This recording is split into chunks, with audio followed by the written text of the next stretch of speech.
I was scrolling through local listings one night when I came across an ad for an antique lamp. The picture showed a tarnished brass lamp with an ornate glass shade, the kind you'd expect to see in an old Victorian parlor. It wasn't my usual style, but something about it felt oddly familiar, almost like I'd seen it before.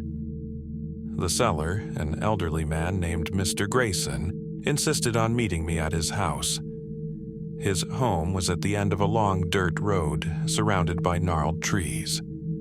When I arrived, he greeted me with a warm smile and invited me in. The lamp was even more beautiful in person, though the glass shade had an unusual swirling pattern that seemed to shift when the light hit it.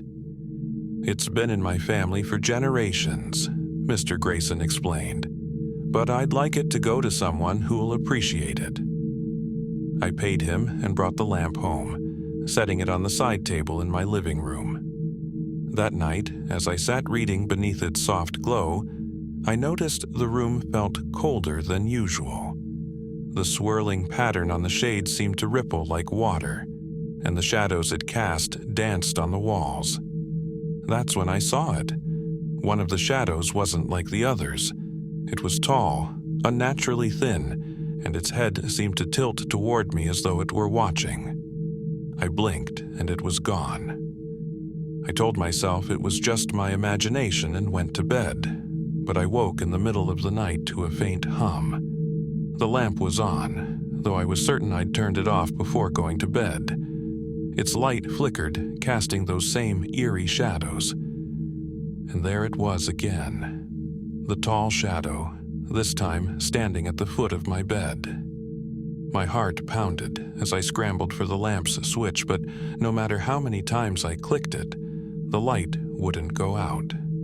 The shadow moved closer, its form dark and rippling like smoke. A voice, low and hollow, echoed through the room. "Why did you bring me here? I couldn't move, couldn't breathe." The shadow loomed over me, its outline shifting and twisting. Then, just as suddenly as it appeared, the light went out, and the room was silent. I threw the lamp away the next morning, but the strange occurrences didn't stop. Every night since, I've woken up to find the shadow standing in the corner of my room, its head tilted as if it's still waiting for an answer.